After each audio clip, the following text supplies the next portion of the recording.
না, এনি আমাদের স্রষ্টা হতে পারে না। নিশ্চয়ই আমাদের একজন স্রষ্টা আছে। এইভাবে তিনি সব সময়ের জন্য আল্লাহর ধ্যানে মশগুল হয়ে গেল। ভাবতে ভাবতে তিনি আল্লাহর সন্ধান পেয়ে গেল। পাবার পরে আল্লাহ পাক রব্বুল আলামিন তাকে নবুয়তি দান করলেন। সুবহানাল্লাহ। এখন ইব্রাহিম আলাইহিস সালাম চিন্তা করেন, সর্বপ্রথম আমার এই ইসলামের দাওয়াতটা আমি কার কাছে পৌঁছে দিব। সর্বপ্রথম তিনি তার বাবার কাছে পৌঁছে দিল। বলল, আব্বা গো, এই মাটির পূজারি বাদ দিয়ে আমরা সর্বশক্তিমান আল্লাহ পাক রব্বুল আলামিনের ইবাদত করি আসেন, এই সমস্ত তামাশাগুলো বাদ দিয়ে দিই। ইব্রাহিম আলাইহিস সালামের আব্বা বললেন, বাবা গো, তুমি আমার কাছে বলেছো, আর কারো কাছে বলিও না। এই কথা যদি বাদশা শুনতে পারে তাহলে তোমাকে হত্যা করবে।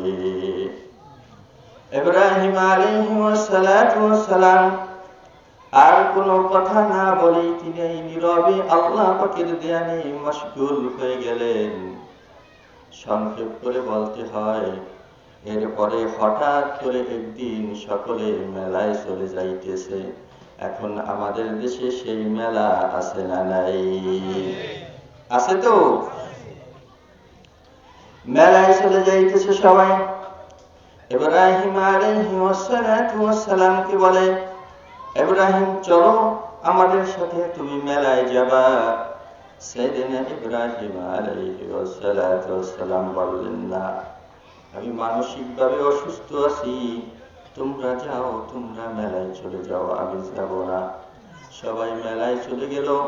ইব্রাহিম আলাইহিস সালাম তার মাকে গিয়ে বলল, মা, আপনি সুন্দর করে একটু গোশত পাক করেন, আমি দেব দেবীর সামনে ভোজন দিব। তার মা সুন্দর করে গোশত পাক করে দিল। সাইয়েদনা ইব্রাহিম আলাইহিস সালাম একটি কুড়াল নিয়ে, ওই কুঠাল নিয়ে তিনি ওই মন্দিরে চলে গেল। যাবার পরে মূর্তির সামনে খানা দিয়ে বলে, আলা তাকুলু, এগুলো খা। এখন বলেন তো, মাটির মূর্তিকে কিছু খায়? কিছুই খায় না। বলেন, আলা তাকুলু, হয় খা না হয় কথা ক। এখন কোনটা বলে না, কথাও কয় না, আর খায় না। কুড়াল দিয়ে সব ভেঙে চুলে চুরমার করে ফেললো। বড় যে একটি মূর্তি 10 হাতির কান্দে কুড়াল বাজাইয়া রাখলো। কুড়াল বাজিয়ে তিনি চলে গেল। ওই মন্দিরের পাহারাদাররা দৌড়ে নমরুদের কাছে বিচার দিল, বাদশা, অমুক যুবক আমাদের সমস্ত দেব দেবী সমস্ত মূর্তি কুরআন ভেঙে ফেলেছে। এখন নমরুদ ইব্রাহিম আলাইহিস সালামকে ডাকছে, এই যুবক, তুমি কি এই মূর্তি ভেঙেছো? আমি জানি কি, যার কান্দে কুড়াল তার কাছে জিজ্ঞাস করে। যার কাঁধে কুড়াল আছে তার কাছে জিজ্ঞাস করেন। বলতেছে, ও কি কথা বলতে পারে? তাহলে যে কথা বলতে পারে না, তোমরা কেন তার ইবাদত করো, কেন তার পূজা করো? এই কথা শুনে নমরুদ রাগে রাগান্বিত হয়ে সেনাবাহিনীদেরকে বললে, ওকে শাস্তি দেওয়া হবে, যাও তোমরা কাঠ জোগাড় করে নিয়ে আসো। কেউ কাঠ জোগাড় করতে আসে, কেউ আগুন নিয়ে আসতেছে, কেউ কাঠ সারিবদ্ধ করতেছে, কেউ কাঠ ফাটতেছে, এইভাবে করতেছে। আর কেউ আনন্দ ফুর্তি করতেছে, যুবক যুবতীরা নাচানাচি করতেছে, কন্যা নাউজুবিল্লাহ।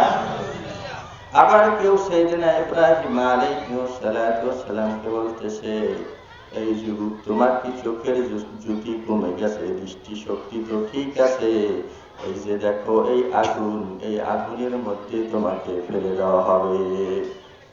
সাইয়েদনা ইব্রাহিম আলাইহিস সালাম আল্লাহ পাকের ধ্যানে মশগুল হয়ে গেলেন।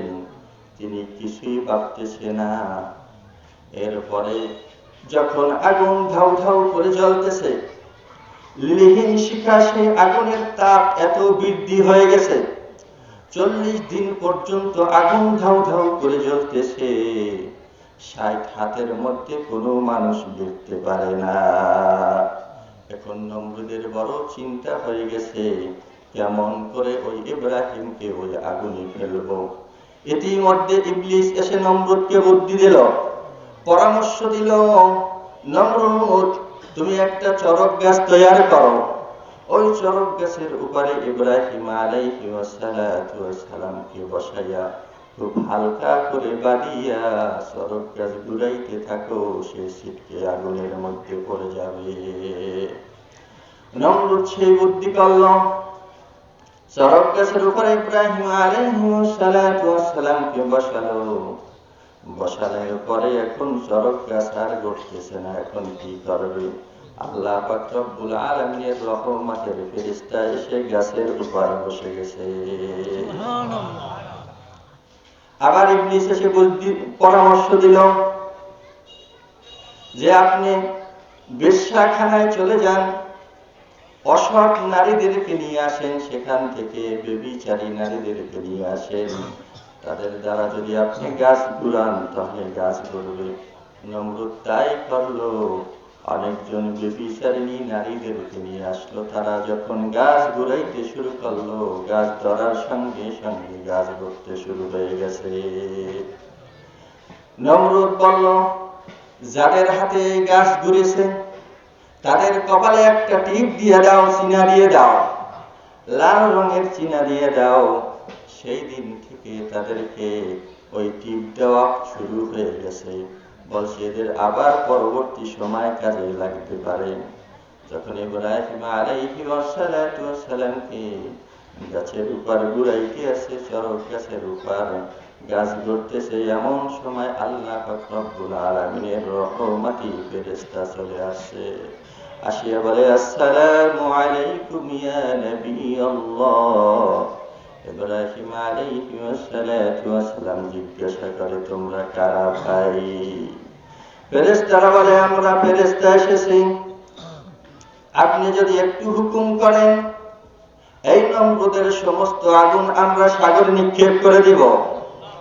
ইব্রাহিম আলাইহিস সালাম বলে, শোনো, আমি যেই আল্লাহ পাক রব্বুল আলামিনের ইবাদত করি, আমার আল্লাহ তো আর অন্ধ না, সেই আল্লাহ তো দেখতেছে আমার কি অবস্থা হইতেছে। আল্লাহর সাথে আর আমার সাথে আমি কোনো তৃতীয় ব্যক্তি, কোনো মাধ্যম দেখতে চাই না, তোমরা চলে যাও। সমস্ত ফেরেশতারা চলে গেল। ফেরেশতাদের সরদার জিবরাইল আলাইহিস সালাম এসে বললেন, ও আল্লাহর নবী, আমি শাদীদুল কুওয়া, ফেরেশতাদের সরদার এসেছি, আল্লাহ পাক রব্বুল আলামিন আমাকে 600 ডানা দিয়েছে, এক এক ডানায় এত শক্তি দিয়েছে, আমি লুতের কওমকে একটা থাপ্পড় মেরে এই দুনিয়া থেকে বিদায় করে দিয়েছি। আপনি যদি হুকুম করেন আমি আগুন দিয়ে নমরুদের সমস্ত 14 গোষ্ঠী, শুধু নমরুদ না, এই দুনিয়া সব জ্বালিয়ে দিতে পারি। সাইয়েদনা ইব্রাহিম আলাইহিস সালাম বললেন, ভাই জিবরাইল, তুমি আমাকে ডিস্টার্ব করো না, আমার উপর পরীক্ষা চলতেছে। ও জিবরাইল, আল্লাহ পাক রব্বুল আলামিন যদি আমার মতন ইব্রাহিমকে আগুনে পুড়িয়ে সন্তুষ্ট হয়, আল্লাহ পাকের সন্তুষ্টির জন্য আমি 1000 বার আগুনে পুড়তে রাজি আছি। যখন এই কথা বলল, জিবরাইল আলাইহিস সালাম চলে গেল। সাইয়েদনা ইব্রাহিম আলাইহিস সালাম ছিটকে মুহূর্তের মধ্যে ওই ধাউ ধাউ করা আগুনের মধ্যে পড়ে গেল।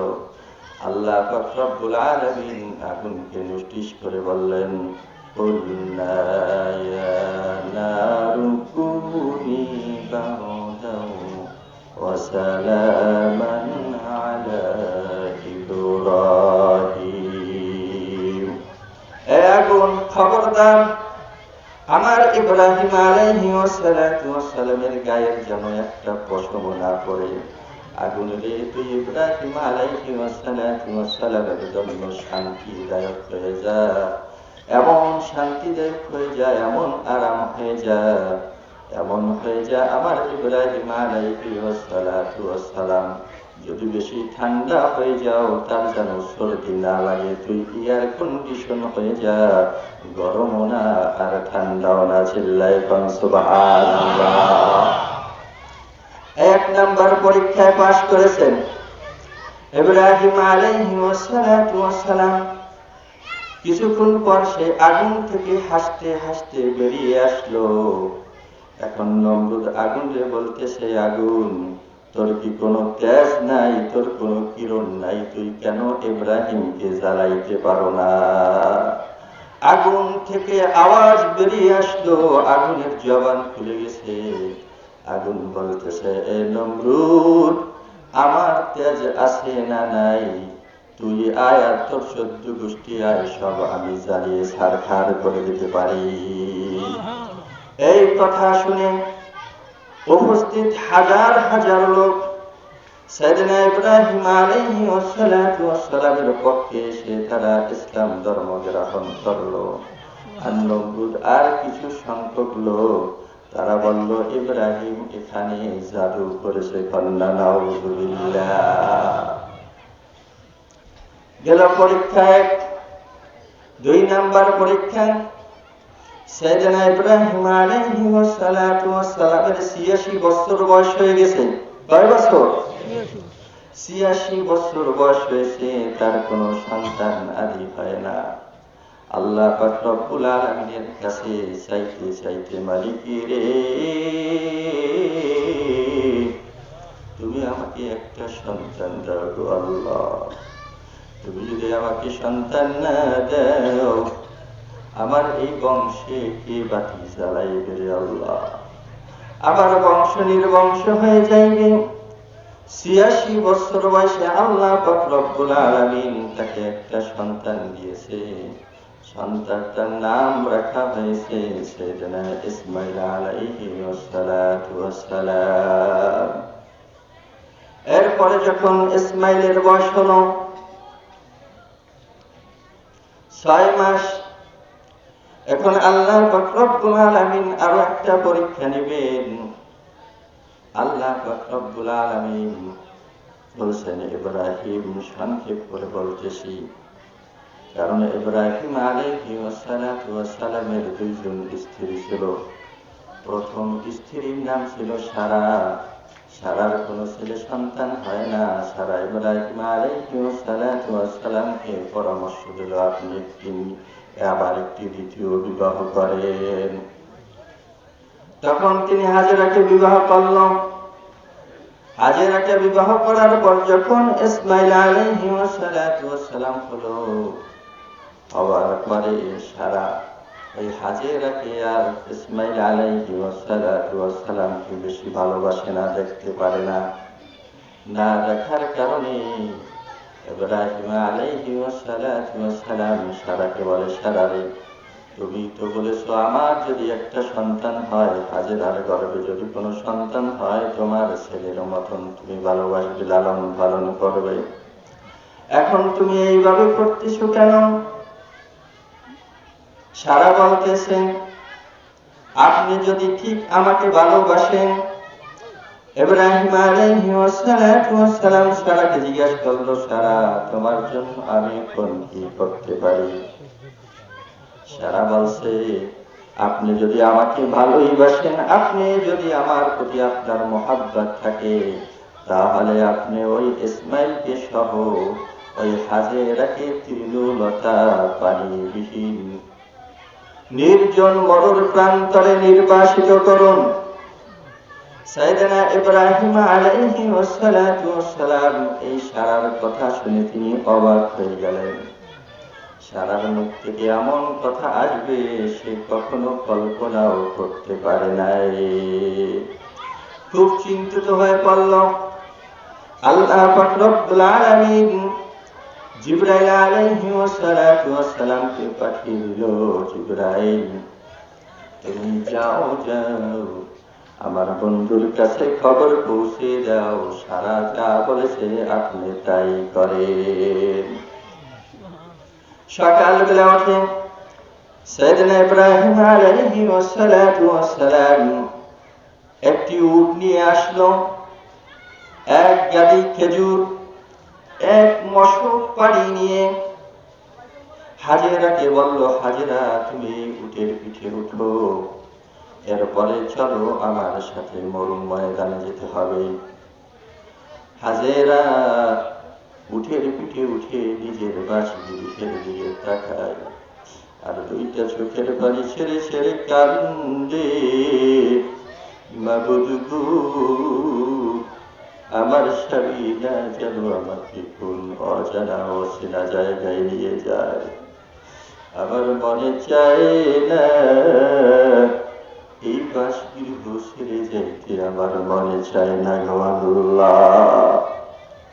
কয়েকদিন উঠ চলতে চলতে চলতে চলতে ওই সেই মরু ময়দানে গিয়ে পৌঁছলো। যেখানে গিয়ে পৌঁছলো সেখান থেকে একটু দূরে সাফা মারোয়া পাহাড় দেখা যায়, আর 40 মাইলের মধ্যে কোনো মানুষের বসবাস নাই। সাইয়েদনা ইব্রাহিম আলাইহিস সালাতু ওয়াস সালাম উটের পিঠ থেকে নেমে বলে, হাজেরা তোমার এখানেই থাকতে হবে, আমার চলে যেতে হবে। এই বলে ইব্রাহিম আলাইহিস সালাতু ওয়াস সালাম যখন চলে আসতেছে, হাজেরা ডাক দিয়া বলে, স্বামী গো, আপনি যে আমাদের খাবার দিয়ে গেছেন, যে পানি আর খেজুর দিয়েছেন, 2-3 দিনের বেশি আমি আমার সন্তানকে বাঁচব না। স্বামী, আপনি যে আমাদেরকে এখানে রেখে যাইতেছেন গো স্বামী, এটি আপনার ইচ্ছা না আমার মাওলার ইচ্ছা? সাইয়েদনা ইব্রাহিম আলাইহিস সালাতু ওয়াস সালাম কান্দে, দুইটা চোখের পানি ছেড়ে ছেড়ে কান্দে আর বলে, বিবি গো, আমার ইচ্ছায় না, এটা আমার মাওলার ইচ্ছা। যখন এই কথা ইব্রাহিম আলাইহিস সালাতু ওয়াস সালাম বলল, না এটা আল্লাহর ইচ্ছায়, হাজেরা এখন কান্দে আর বলে, স্বামী, আমার মাওলার ইচ্ছায় যদি হয়ে যায় তাহলে আপনি চলে যান, আল্লাহ পাক রব্বুল আলামিন আমার জন্য যথেষ্ট হয়ে যাবে। এই কথা বলে সাইয়েদনা ইসমাঈল আলাইহিস সালাতু ওয়াস সালাম কে ইব্রাহিম আলাইহিস সালাতু ওয়াস সালামের কোলে দিলেন। ইব্রাহিম আলাইহিস সালাতু ওয়াস সালাম দুই গালে চুমায় আর কপালের চুমায় আর কাঁদতেছে, দুইটা চোখের পানি ছেড়ে ছেড়ে হাজেরার করে দিয়ে তিনি উটের পিঠে উঠে তার বাসস্থানে কিনানে যাইতেছে, রওনা শুরু করেছে। পথের মধ্যে আবওয়া নামক স্থানে উট দাঁড়া করাইয়া তিনি নামিয়া আল্লাহ পাক রব্বুল আলামিনের কাছে দুইটা হাত তুলে বলতেছে, হে প্রভু দয়ার সাগর আল্লাহ, ডাক দেন আল্লাহ গো, আমি আমার প্রিয়তম হাজেরা, আমার কলিজার টুকরা ইসমাঈলকে তোমার হাতে সুপর্দ করে দিলাম গো আল্লাহ। কান্নাকাটি করিয়া তিনি চলে গেলেন। এরপরে এদিকে রাত গভীর হয়ে গেল, হাজেরা মহা সংকটে পড়ে গেল।